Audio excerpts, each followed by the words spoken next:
Assalamualaikum warahmatullahi. Kenapa negara berhutang? Pada video lepas-lepas, kita telah dengar ahli ekonomi, pelabur profesional sebut pasal padah berhutang yang semakin hari makin tidak terkawal. Sebenarnya hutang ada kaitannya dengan inflasi. Amnya, besar hutang, besarlah inflasi. Hampir tiada individu atau tiada negara yang bebas berhutang dalam dunia. Tidak hairanlah inflasi muncul di seluruh pelosok dunia. Rakyat terhimpit. Tapi hutang tidak berkurang juga. Negara tambah lagi hutang. Kenapa? Hutang dah jadi macam dadah. Mula-mula sikit saja. Lepas tu naik dos. Lama-lama ketagih.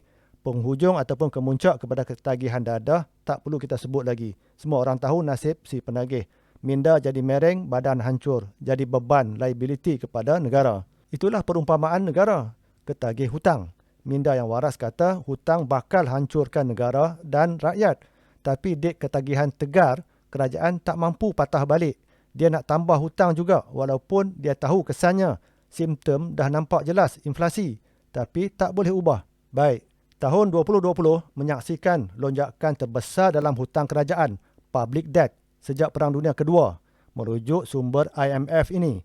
Apa alasannya? Nak tangani krisis kesihatan, demam. Jumlah hutang secara global pula capai rekod $226 trilion tahun lepas. Pada ketika itu, ketika buat hutang, inflasi masih kecil, belum menjelma. Keadaan kelihatan tenang. Hari ini, tahun ini, seluruh dunia memekik inflasi. Harga ayam naik, ikan naik, barangan keperluan asas naik. Yang turun kelihatannya adalah akhlak pemimpin-pemimpin kita. Sebenarnya, perbelanjaan besar kerajaan merupakan punca utama di samping punca-punca lain kepada inflasi yang rakyat hadapi hari ini. Inilah sumbangan kerajaan di bawah sistem kapitalis yang membenarkan berhutang dan bayaran tertangguh yang dikenakan pula charge interest. Ramai maklum tahun 2023 sebagai tahun kemelesetan, tahun inflasi. Pakar-pakar ekonomi sebut di peringkat dunia antaranya Roubini yang meramalkan satu lagi kemelesetan.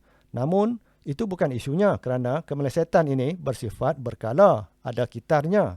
Apa yang mustahak di sini adalah punca. Kita nak tahu punca kepada kemelesetan, punca kepada inflasi.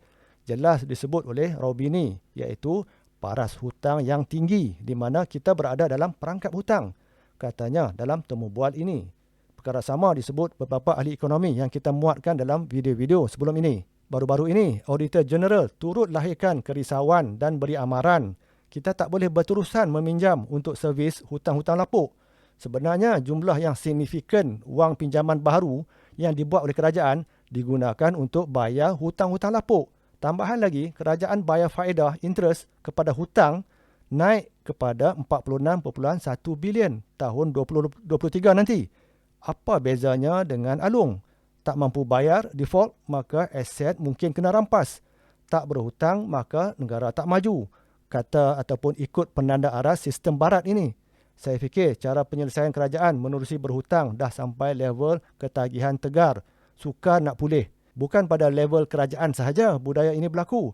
Pada level rakyat juga tiada beza. Banyak tulisan-tulisan pasal hutang.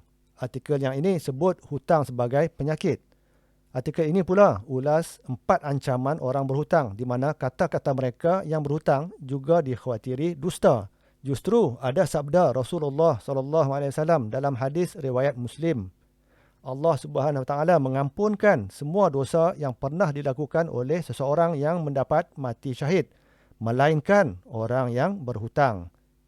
Sampai di sini perkongsian kita kali ini. Assalamualaikum warahmatullahi